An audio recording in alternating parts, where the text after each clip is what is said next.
Hello, my name is Maddie McBee, and I'm excited to share with you our newest project, Internet to India. This is our international internet project, and we are really excited to launch this. So the intent of our project is to give internet access to 50% of the need that is in India. Our strategy is to start with businesses by offering payment methods for other people to come in, whether they want to sell their goods and services online or just use an iPad and different technology in their business. So this keeps the economy going and builds a lot of other jobs for Indians.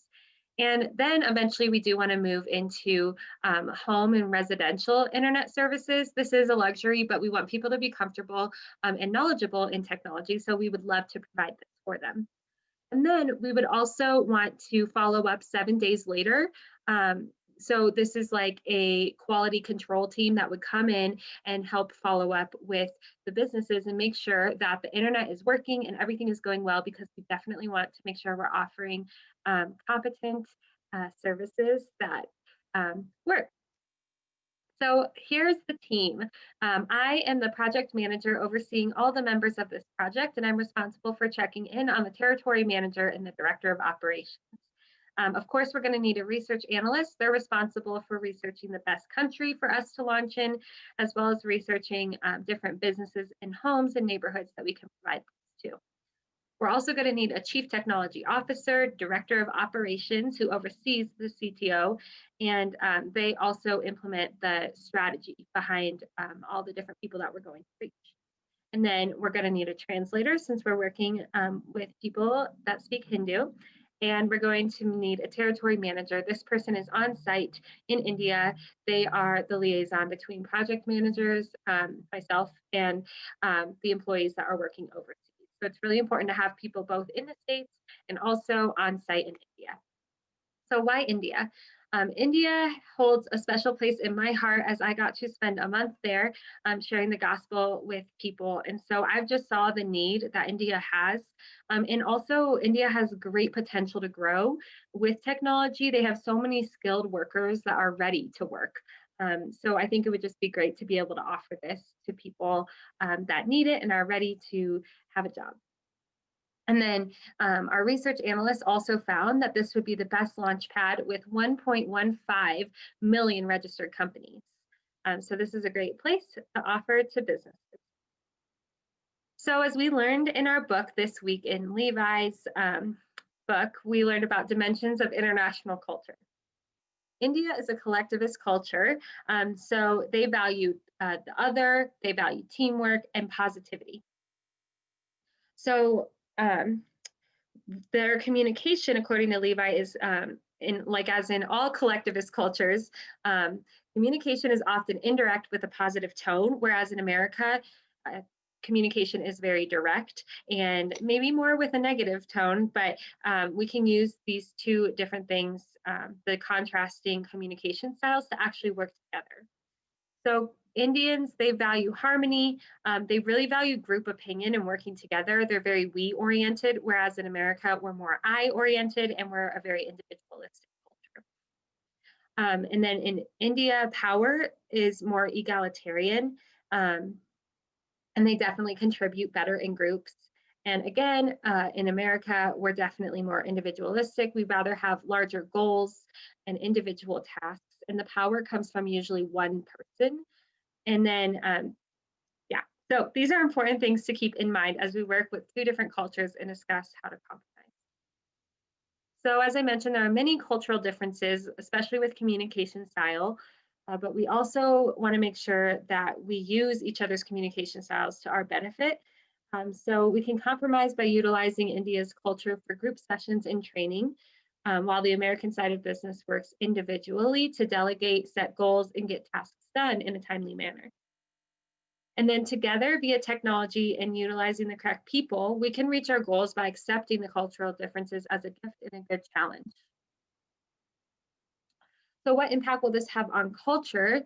Well, definitely India needs more jobs for economic growth. However, their culture really avoids risk, change, and uncertainty.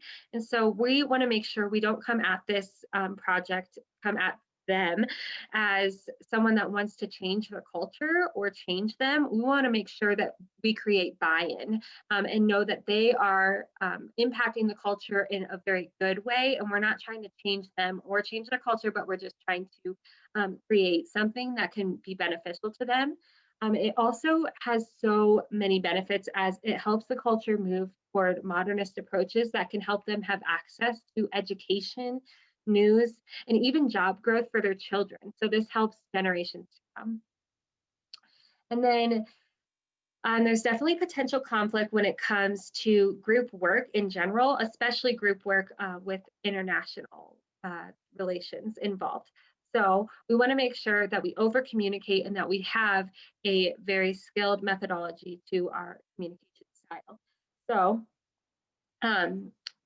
Indian culture values harmony and positivity. Like I mentioned, American culture cares more about tasks than the relationship. And this is something that we need to compromise on from the American culture. We need to remember that relationships are of utmost importance more than the task at hand. And we need to treat all of our employees that way.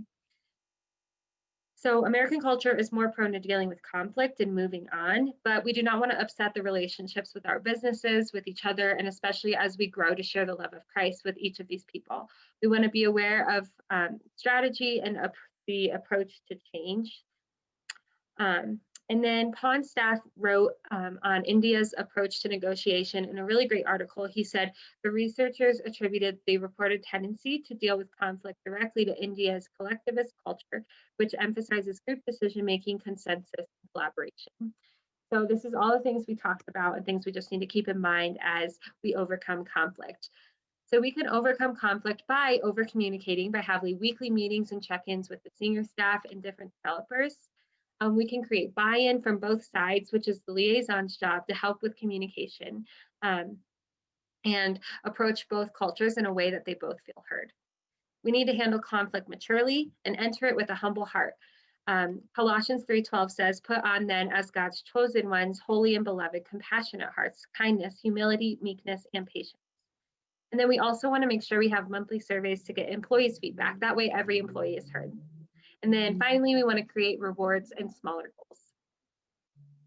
So how can we be successful? Well, first and foremost, we want to reach our goal of 50% of businesses receiving internet access to grow their business.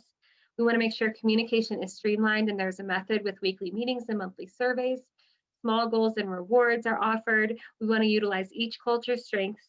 We want to make sure we're compromising, and we want to be successful enough to move on from businesses and into the residential homes to offer internet services to them. And then we also, of course, need you guys, our board, to support us. Our ultimate success, however, is just making sure that we keep the main thing, which is we are doing this for Jesus Christ. And so we want to make sure that we are sharing the gospel and just sharing kindness and love with everyone that we interact with. So our ultimate success is communicating well and building relationships where families trust us, where people are provided for, and people can see the love of Christ in us and through our company. Also, we want to offer weekly Bible studies via Zoom so that we can connect deeper as two cultures come together.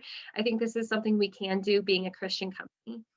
And then we also want to make sure that we remember this is an opportunity not only to provide a tangible need, but ultimately to start relationships so we can share the gospel with this culture.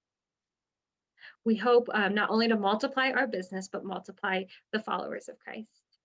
Here's how you can support us as the board, praying for us. We also need help with accountability and making sure that myself as project manager is meeting with you monthly and checking in on us and how our project is going and analyzing our monthly and quarterly goals to make sure we are on track.